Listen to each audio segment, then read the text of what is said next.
This podcast is produced by the Harwood Productions Podcast Network. To learn more about the network and to find more of our shows, visit us online at www.harwoodpodcast.com.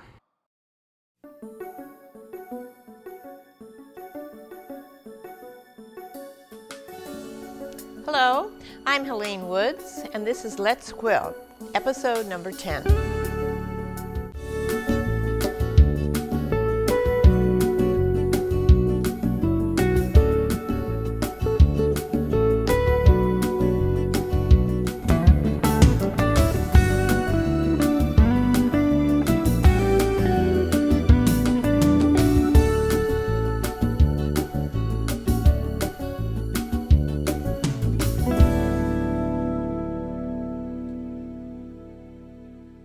Today we're going to start layering our table runner.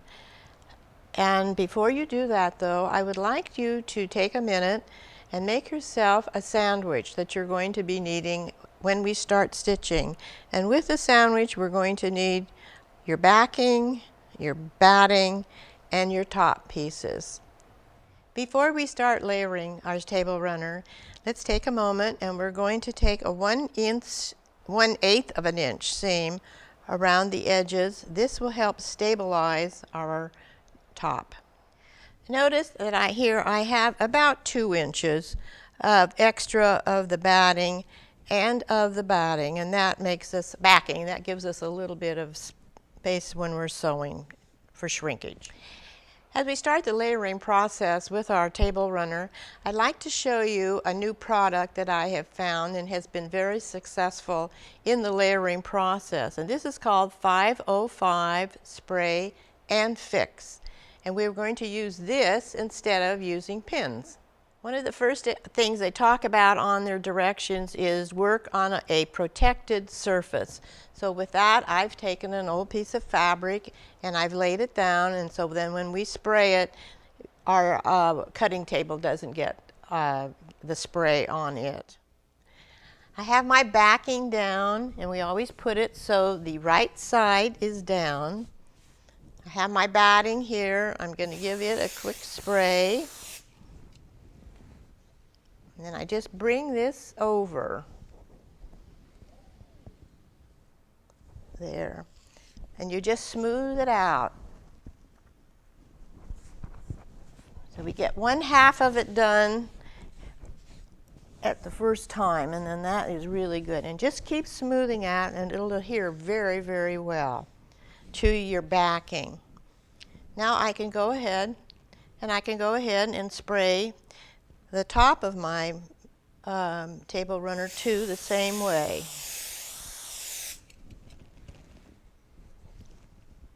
And place this right over it.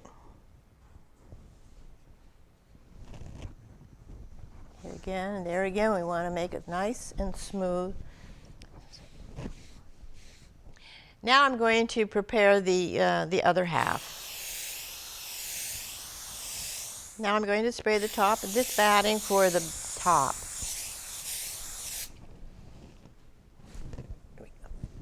Bring this down. There. Smooth it out.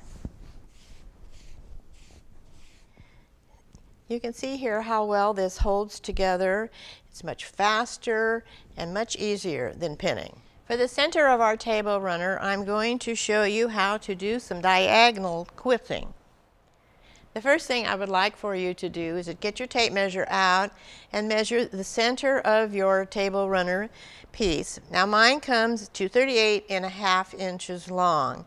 With that, I want you to divide that by 2. I'm going to put my first mark at 19.25. Now I'm going to use my white pencil.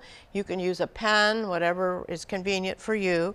So I want you to measure that at the bottom and up at the top so that we have a pretty good idea of where the center is on this one piece. Next, I'm going to have you take your tape measure, put your mark here on your pencil mark, and I'm coming over and I want you to measure over 5 inches. Put another mark there. Now we've measured over 5 inches here from the center on the bottom. Now on the top, from that same center mark, I'd like for you to start measuring 1.25 inches. I have here a little measuring thing that you can use. You can use your ruler, you can use your tape measure, it doesn't matter. So we're going to go down 1.25 inches all the way down here. And then I'll go down about 7 or 8 marks that way. Then we can start from the bottom, our 5-inch mark, we can start doing the same thing, measuring 1.25 inches all the way down. Now we're going to take a piece of masking tape, should be about this long. Put one edge of it, put the right side edge of your masking tape on your center mark. Just place it right on there, bring it across, and put it to your first 1.25 inch mark that you had made from your 5-inch mark. You take that and you just take that off. All right, now we're going to take our second piece of masking tape. There again, I'm going to put it right on the mark. This side of your masking tape, the right side, down to the next mark at the bottom. And we'll cut that off. Be sure you smooth these out real good. And when you start to stitch, you will stitch on the right side of your masking tape, and that will make it all very, very even. Here, I'll do one more for you. Right there on that mark to this mark here. Press it down. Now, I usually do 7 or 8 strips of the masking tape, and then I stop and I sew those. You don't want to get the quilt too heavy with the masking tape. Now each of the masking tapes, once I cut them, I just keep reusing them. I used them 3 times. You probably could go 4 times with it. They still stick to the fabric really well, so you don't have to get a new piece out each time. To get ourselves ready to start stitching on our centerpiece here, let's have our sandwich.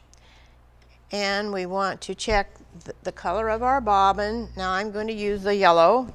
I thought that would look really pretty with that. We need our clear nylon filament on the top. I have my stitch length at about 3.0. It doesn't have to be too long, but just long enough till you get a nice puff when it goes down. We don't have to worry about when we're doing now, we don't have to worry about 1/4 inch or anything like that. So let's start, and I'm going to make a sample here in my sandwich and make sure that my tension is good and that I like my stitch length. As I start stitching, I forgot to remind you to put on your walking foot, and there, that will take your fabric right through without any problem at all.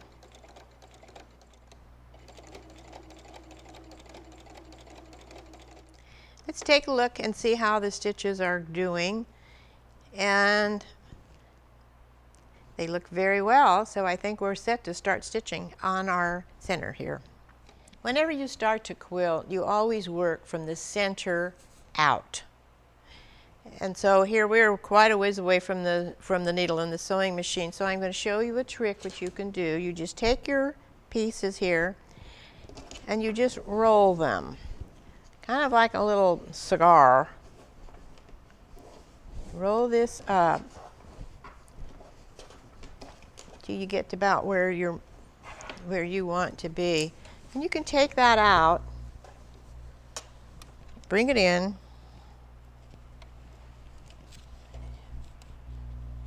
underneath your needle.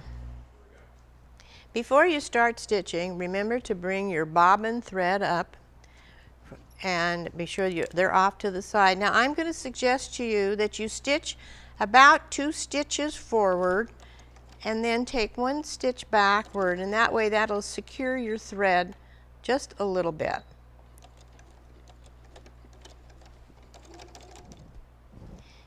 Now see how I'm sewing on the right side of the masking tape. You don't have to be on the tape itself, but just a little bit to the right. You come down to the end of this, and then I'm going to have you back stitch 1 or 2 stitches and then forward, and that way that'll secure that end also. Okay, now I'm going to go back a few stitches and forward. And I'm going to continue sewing a little bit, and I'm going to do another stitch here on the side, and then I can show you what it looks like.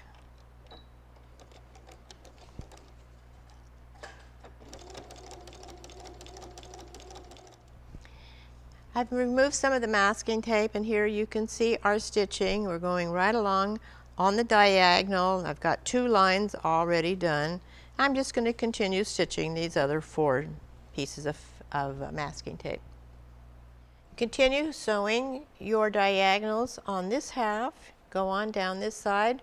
And then you come back. You can go to your center mark again, and there again start marking over 1.25 inches and going in that direction until you get it done all the way across. On our next episode, we're going to start stitching our decorative border along here, and we're going to start quilting on our 9 patches. I'll see you next time.